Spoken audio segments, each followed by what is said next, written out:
À chaque lettre, elle parlait à un mort sans le savoir. Antoine était agriculteur dans l'Ain.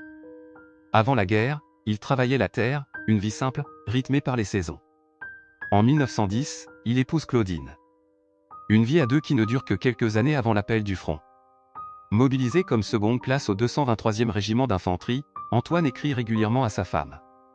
Des lettres courtes, parfois maladroites, mais pleines d'attention. Il parle du froid, de la boue, et surtout de l'espoir de rentrer et de la revoir.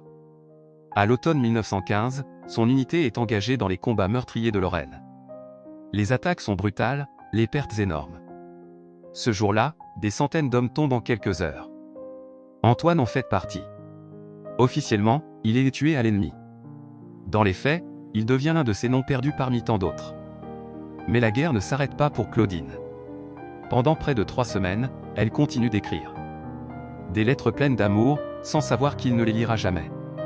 Aujourd'hui, ces lettres conservées aux archives rappellent une vérité simple: derrière chaque nom, une vie, une promesse, une absence. Antoine n'est pas seulement un soldat mort en 1915. Il est l'un de ces héros anonymes que l'histoire a failli oublier.